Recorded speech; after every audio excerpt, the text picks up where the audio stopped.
Hello, everyone. Dr. Eames here. This time our topic is managing a diverse workforce. And it'll take a little bit different perspective probably than you've received in some of the other courses in the department. We're going to have an organizational perspective, and so we'll cover a variety of topics. It's best to start right out with what is diversity. And here's the definition in the textbook. Refers to differences in underlying attributes or non-observable differences.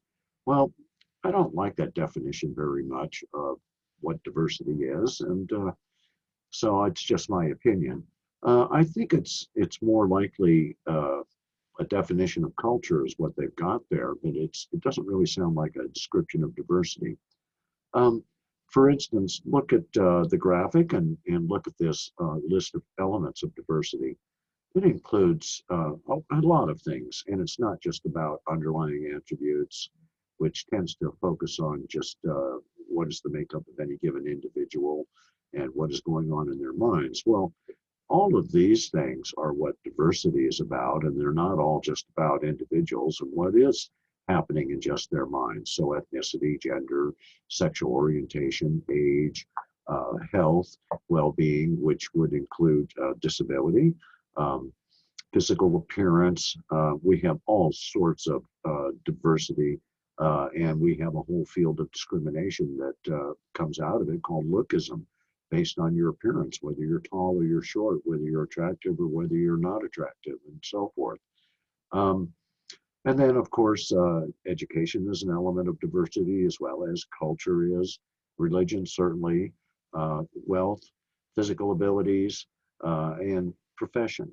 So diversity is really a plethora of items and elements, and you're going to encounter a lot of these things, and certainly not all of them at once, but you will encounter them in the workforce and so forth, and you just need to know to be able to recognize what you're seeing. So managing diversity, we just want to get it right, really, when you think about it. Um, and we should keep it in the back of our minds as we are managers in our organizations that um, we should have a sense of fairness and equity in everything that we do. So in particular, when you promote people and you're compensating them, uh, it's got to be based on their job performance and the initiative that they've demonstrated by their uniqueness and so forth. Um, these are the things that really matter. Now, here's some examples for you of how to get that accomplished, how to manage that diversity in the public sector. And these are just general examples, of course, and we could get them for each sector if we really wanted to dive into it. But the idea is diversity is being handled in the way that makes sense all over the place. In New York City, for instance, the police department, they are ethnically diverse in their workforce in the police department. It didn't always used to be that way. Today, they seem to be more or less doing that. They've seen the benefit of having diversity, how for their industry, the job that they do in the context and so forth, it makes sense to embrace a diverse workforce. The U.S. Park Service, another public agency, what they're trying to do is offer broad-based internships to uh, all sorts of students, regardless of their ethnicity. So this would bring in a broader range of people to be exposed to the careers and to public service and so forth. And again, the National Park Service, it was an attempt to diversify the workforce. The same here with the practices of the Colorado State Patrol. They regularly give sexual orientation and diversity training programs and so forth to all members of their workforce and so forth. So managing diversity is something that can be accomplished, and it is done all the time out there. It takes hard work, and it takes sometimes some creativity. And here's another example here, um, giving health care benefits in this one particular county in Ohio to gay couples. And normally you'll find that across the country, gay couples do not get health care benefits. particularly if they have children. In fact, most states won't even allow them to adopt children. So, but in this particular county, they've decided that this is one thing that they're going to do to manage the diversity that they have in their community. We certainly want to achieve cultural competence, which just means understanding the cultural dynamics that you see around you or that you're going to interact with, maybe as a representative or agent of your organization in some way.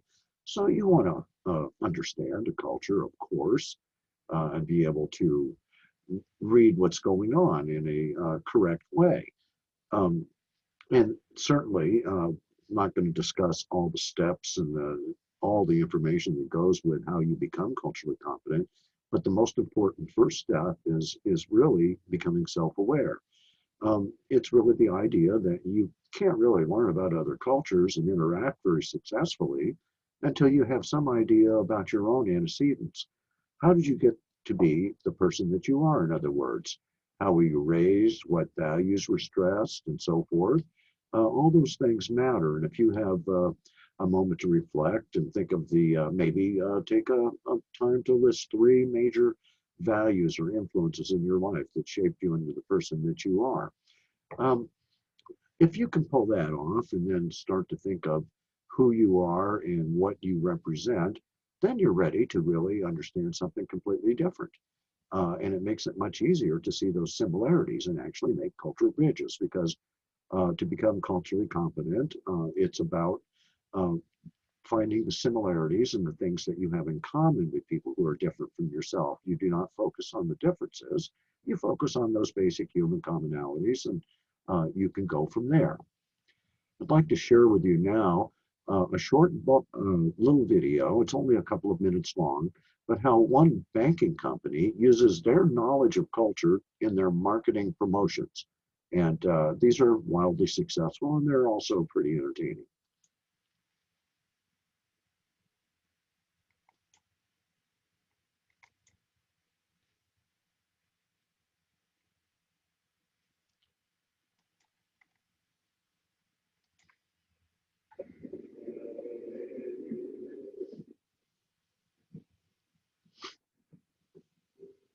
In some Asian cities, it's considered acceptable for a commuter to fall asleep on the shoulder of a stranger.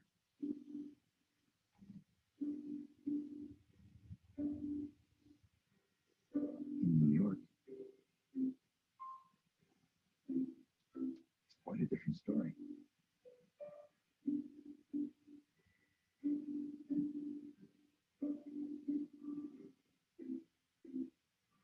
Of course, you can always adapt.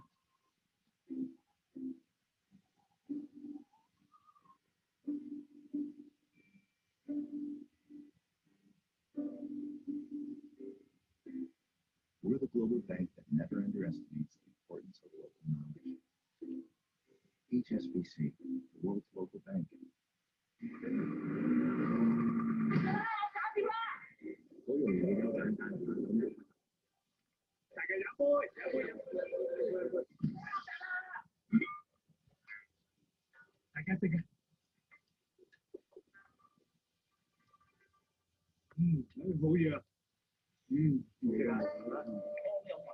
The English believe it's a slur on your host's food if you don't clear your plate. Whereas the Chinese feel you're questioning their generosity if you do. At HSBC, we never underestimate the importance of local knowledge, which is why we have local banks staffed by local people in over 80 countries across the globe.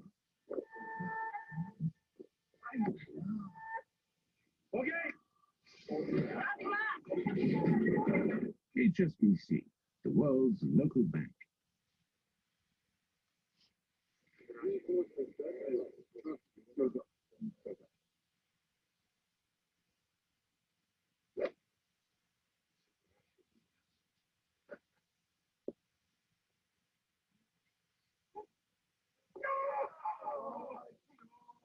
In America, if you get a hole in one, you're expected to buy everyone a drink.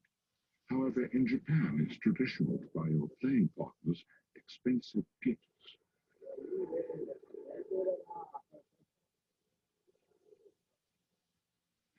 same hall. At HSBC, we never underestimate the importance of local knowledge.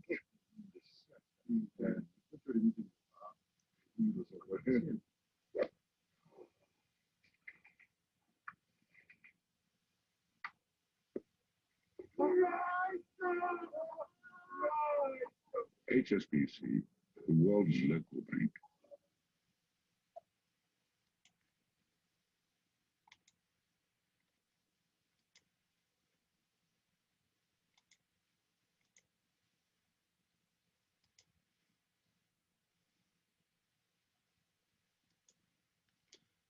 So as you can see that your knowledge of culture can really be an advantage in the workplace, depending on what you do. And the second link here is actually part of one of your assignments. I believe it's assignment 4. So I'll just let you take a look at that. It's also a short one. It's about the top 10 things you can do to offend someone in another culture.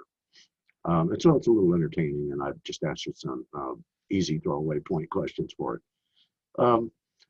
Let's move on and talk about what is cultural competence. Well, as I've said, it's the first step is certainly self-awareness. If you understand your cultural self, then you're ready to explore something different. And then in the process, hopefully you will learn some bridging skills, how to be adaptive culturally and so forth. You have to be able to gain that knowledge and experience over time and be able to shift your perspective so you can literally see through the other person's eyes or adapt to their experience and so forth so that you're successful when you communicate with them and when you interact and represent your organization. But the first step, of course, has got to be self-awareness, understanding how you became who you are and what you stand for. President Obama, and he's not the first president to feel strongly that diversity was important, particularly here in modern times anyway. And so he issued a executive order in 2011 requiring that all federal agencies submit how they're going to do it, an agency-specific diversity inclusion plan, and how it fits into their overall strategic plans. And they were supposed to submit this to the U.S. Office of Personnel Management, of course, the super agency, which oversees all of the federal agencies. So it's just an example of that. This is seen as important to the government, that we recognize that diversity is here and that it is an important part of doing business in modern times. The glass ceiling, of course, is something that got coined as a phrase in 1986 by a couple of Wall Street journalists. And it was the notion that there is an invisible barrier that prevents women, and today what's been added to that is other minorities of all types from moving up into the uppermost executive and administrative positions in all 3 sectors of the economy. And it is very true. We've gotten a lot of really great primary research information from the Glass Ceiling Commission report in 1996. And I'll give you some of the conclusions here because this is important information about the glass ceiling that really is still continuing today to a certain extent. The report concluded that discrimination still deprives women and minorities of meaningful opportunities for career and upward advancement. In the private sector, equally qualified and similarly situated citizens are being denied their equal access to advancement into senior level management on the basis of gender or race or ethnicity. At the highest levels of corporations, the promise of reward for preparation and pursuit of excellence is not equally available to members of all groups. And I would say, though, that many organizations are aware of this, and there is certainly a contemporary trend to improve and to do better. And I think it is slowly improving and getting a little better over time. It is simply against the best interests of business to exclude half of the American workforce if you're just doing it on gender alone. And 2/3 of our consumer markets and half of the workforce are uh, really would respond to some knowledge of diversity or have plenty of diverse elements within them. So the current state of affairs with the glass ceiling is really depriving us of some really excellent leadership in many areas. It's not good for business. And so shattering the glass ceiling for women and for minority as well, which would include minority males as well, is it serves our national values and it makes our business world stronger. Um, Now, the commission, when it came out with the report, interviewed a number of corporate leaders, and they said that they recognized that their trading partners were much more globalized in today's world. They were much more diverse, that there was a growing need to have the workforce reflect the diversity in the marketplace if you want to succeed in an environment that is increasingly competitive. So there's an awareness out there that this is a practice that we have to change. Of course, we have to acknowledge also that there still exists that about 24% difference in pay if we add it all up between men and women doing the same jobs with the same skills and abilities. So as we slowly change those sorts of things, and there are also plenty of examples we could list where women are actually making more than their male counterparts. But thus far, it still tilts heavily in favor of the males. We also have these other concepts of sticky floors and glass walls, which are really the idea that there are other barriers to women and also those members of minority groups. A sticky floor just refers to a situation when a woman or a minority worker, they're in staff positions, so that means they're a manager, either first or second level, but they can never seem to get a promotion. So they're stuck on that floor entry level managerial sort of position and they can never really advance. And they do well in their jobs, and but they're stuck there forever. They don't get promoted when the opportunities arise. Glass walls are similar when people are in those staff positions, but they can't move into a position that allows them some real responsibility. In other words, where they control some people, where they have supervisory responsibility and they become true managers in all sense of the word. Um, and so glass walls exist to prevent people from moving laterally and so forth, maybe staying at the same level of management, but assuming a different type of role. So we have sticky floors and glass walls. Now, you may not have heard of this one, the glass elevator or the glass escalator. This is where men and women, the idea is that they receive different workplace rewards when they work in predominantly female occupations. So it's generally about the male doing better in a female dominated profession than the women who are already there. In other words, men that enter female dominated professions tend to be promoted at faster rates than the women in those professions. And the men in female dominated jobs tend to fare better than men in male dominated jobs. Um, and so that just speaks to the type of culture we have, which is essentially a patriarchal culture, and it always has been. And it will take us quite some time to break through a lot of gender roles. Um, but a good example of this might be, for example, the nursing profession, where there's a bit of research out there accumulating now that says that male nurses have tended to um, which was once an exclusively girls' club, is now a lot of men are in nursing, and they get promoted quicker than women, and they tend to make more money when they do get promoted and so forth. They might even get paid more money when they're first hired if it goes to the similar trend of being about that 24% difference in pay between men and women hired at the same time with the same skills. So the glass escalator really is about how the male, through patriarchy and institutionalized discrimination, really are able to do better in female-dominated industries. They typically earn the higher salary. They receive more promotions. They rise to higher levels within organizations than their female counterparts. So there are some real research findings on that. Why is diversity so important?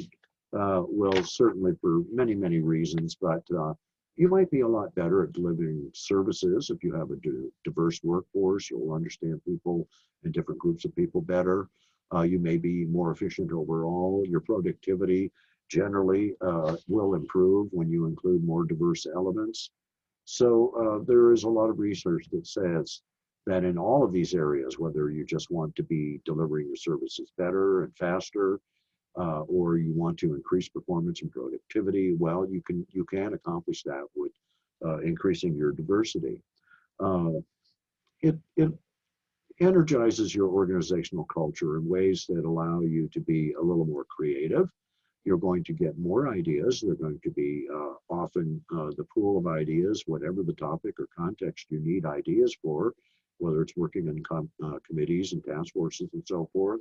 You're probably going to get higher quality ideas from a diverse workforce. You're going to get ideas that can be discussed and debated back and forth, and it really does increase awareness and so forth when you bring in additional perspectives. And so really, we would have to say in the most general way that embracing the idea of diversity in your workforce will increase your understanding of the community that's out there in general, the real marketplace that you are trying to serve, whatever your target segment is. You can look and see what diversity is in that target segment, and you can act appropriately. It's certainly going to help you solve problems better. There is just a huge body of research saying that diverse teams really produce terrific results, and often quicker and better results, and often more creative results. Let's switch now and talk about sexual harassment, um, because really sexual harassment is out there and is rampant in the workplace.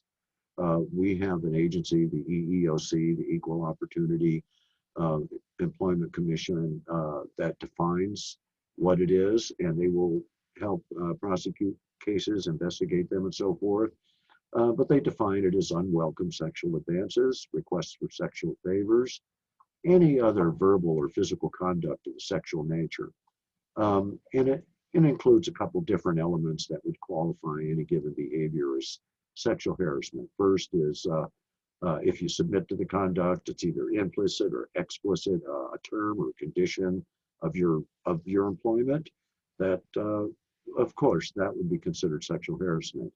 Or if you um, submit to or reject such conduct when it's pushed on you as an either or sort of condition where you can get an employment decision such as a promotion or a transfer or something like that based on something that you might agree to do. That would qualify as sexual harassment. Or it has the conduct, the behavior has the effect that it really unreasonably interferes with your work performance. It creates an intimidating, a hostile, or offensive working environment. That is also sexual harassment. So there is quite a large area where this stuff applies. And you can see the pictures here I've selected. These are common shots of typical sexual harassment in the office, generally, is what these pictures are of. And uh, believe me, this is true. This is what we see out there, and way too much of it. You can see the pictures here. Now, it can also work both ways. We have much more male on female sexual harassment and creation of hostile work environments than we do the other way, but the other way does exist. Now, sexual harassment, when we get down to the legalities of whether or not someone could file a claim and have a way to pursue it legally, it's going to take either a quid pro quo or hostile environment tact.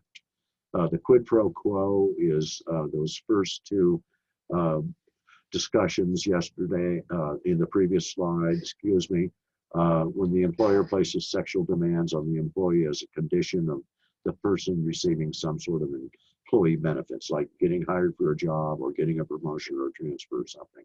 You do this, you get that. And then the other one is the hostile environment. Unwelcome contact will be enough to create a hostile environment. If it's sufficiently severe or pervasive, it alters the conditions of your employment. and it creates what's considered an abusive work environment. So you can see here how it plays out in action. And so these are things that if you see this going on as a manager, you've got to report it right away. You've got to step in, and you've got to protect your organization and indeed take the ethical stance that is appropriate. The employer liability is serious if you were to lose a sexual harassment case against your organization. You're held liable as an organization for all the acts of the people who work for you. So supervisors and managers who work for you are your agents. And even if you're unaware of their acts, you are legally liable as an employer. So you want to minimize that liability. And an employer can minimize the liability by doing certain things in advance that show that you are a ethical company and that you respond in the appropriate way when you receive a complaint. So the first thing that an employer can do to minimize its liability is have a specific policy against sexual harassment, have it easily accessible and made available to employees, and so forth. Um, if it established a sexual harassment complaint procedure with multiple avenues for redress, um, that is important too. There needs to be not just a policy that, oh, we believe in this. You have to give out the details of how the policy will work, how you will react. So there has to be a procedure, how the complaint is handled, and so forth, the steps that are taken, and it all has to be done in accordance with the law. And then the third part of this is if the organization is giving training, educating, in other words, those supervisors and managers, and indeed all the employees as to the actions and behaviors that do constitute sexual harassment and or a hostile work environment, and let them know that in this training that the organization does not endorse or tolerate such behavior, then that is more evidence if you are taken to court that you have done what organizations are supposed to do, and it lessens your liability. And really, that's what you want to do. You want to do the right thing, and you've got to prove that you know how to do the right thing. And then finally, um, you can't have all of these things ready to go, policies and all of it, and then not follow through. So the charges, if a complaint is made, have to go quickly. There can't be any foot dragging, there can't be any obstruction. It has to be investigated promptly and thoroughly. And that's what the government's going to look at. And if you want to reduce liability for the organization as a whole, it's that immediate and appropriate corrective action that matters.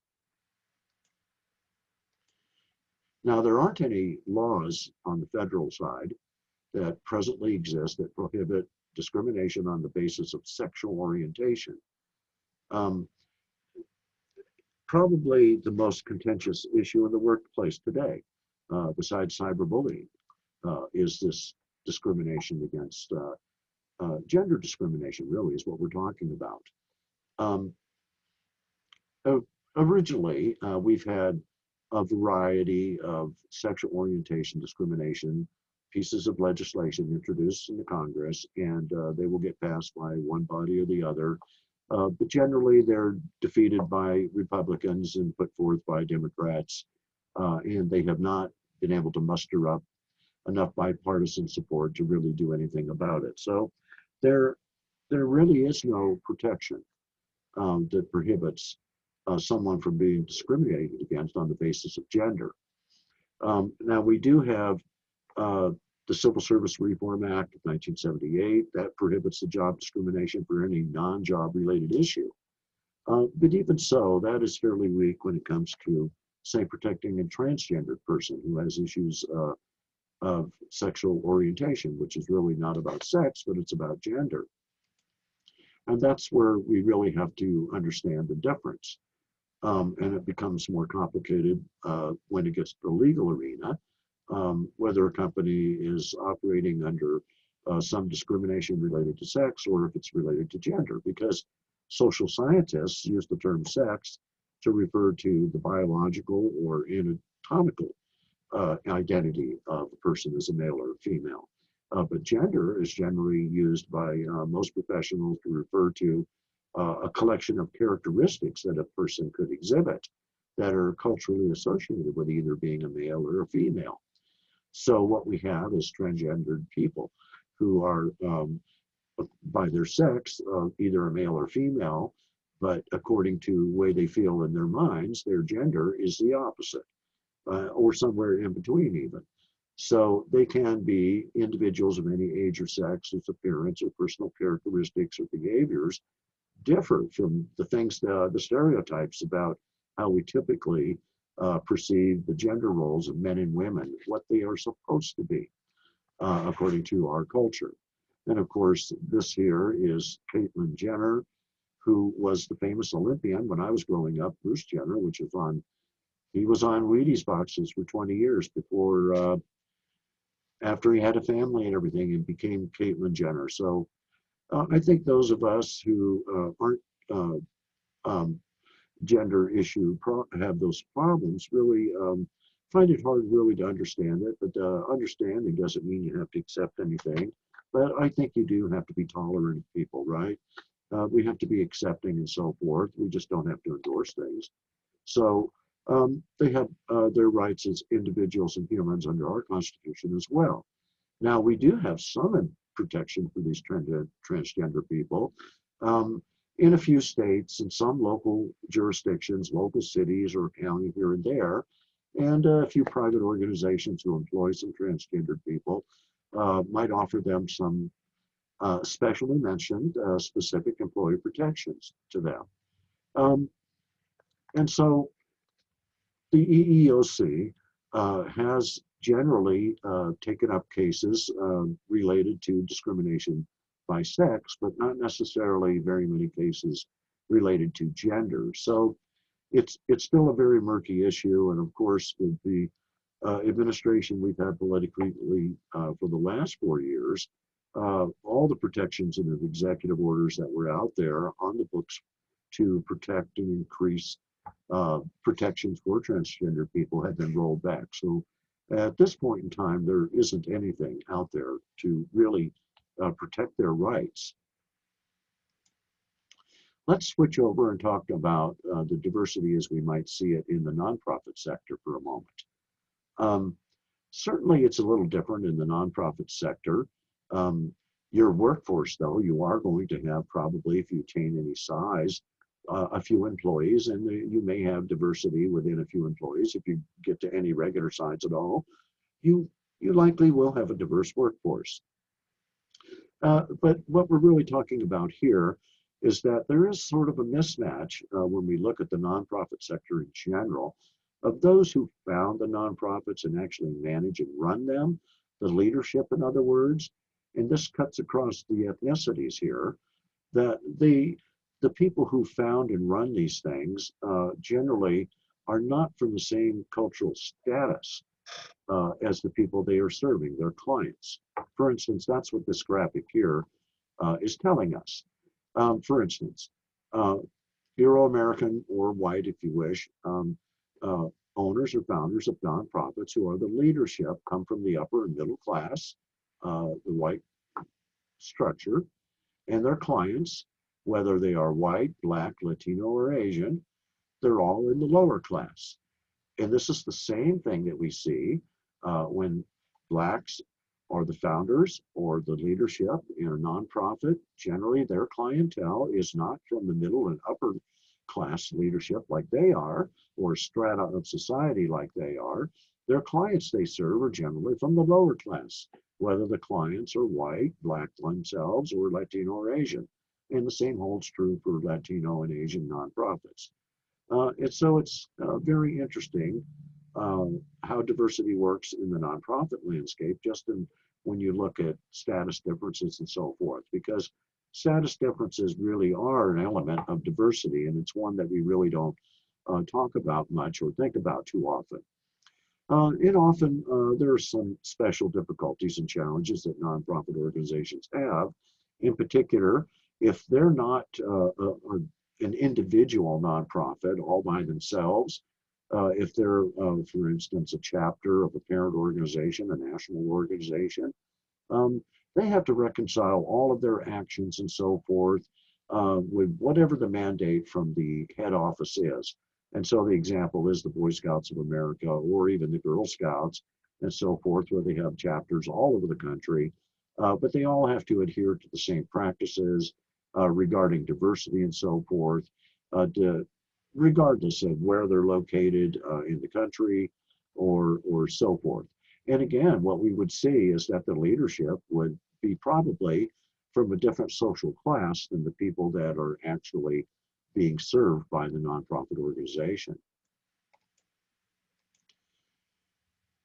Now, nonprofit managers face just as much legal liability as those in the private sector that I've been discussing when it comes to sexual orientation discrimination, which is why I wanted to bring in that information about some of the minor differences in that sector. But there isn't any federal legislation also that is in particular aimed at the nonprofit sector. Again, if you're a manager in the nonprofit sector, you're going to have to deal with state and local laws that are going to vary depending on where you are at. You're going to have to know what they are and how they regard and relate to the various elements of diversity that you're going to encounter. You'll also have to know about the executive orders and keep up with what's out there. And all good HR managers are going to do that anyway. You're going to be a member probably of a professional organization like SHRM or something like that and keep up with current news and so forth. And you certainly will keep up with judicial and local commission or agency decisions and what their stance is and what language may have changed or been added or taken away about discrimination. Now, there is a difference between complying with diversity because you feel it's the right thing to do and indeed the business a prudent thing to do, and just managing diversity. They are not necessarily the same things. Um, and so here we talk about uh, laws. Well, they will make people comply, but diversity management doesn't have to be based only on laws. It can be based on insight and training and education, which tell you what types of diversity education and training to provide and how often and so forth, and how to hire a more diverse workforce and so forth. That's all about some of the things that you'll do with your diversity management. So when it comes to the laws, you're going to have to pay attention to equal employment opportunity, to affirmative action regulations, which are a combination of legislation and executive order, all legal requirements designed to bring women and minorities into the workforce. And you'll need to be aware of those. That's forced compliance, and you have no choice in those things. But you can go beyond it, like I've said, with your diversity management. You should have a management process in place that really fosters a supportive environment for diversity. Um, you have to first understand, of course, as an organization, as the leaders, uh, that diversity is important and what the elements of diversity are, and then see what you have in your context and manage it appropriately. Um, Management really does have to manage a couple of conflicting goals. If you want to get employees to accept the dominant values of whatever culture you're operating in, because you will probably have a workforce composed of mainly a majority, say, of those of people with those dominant values.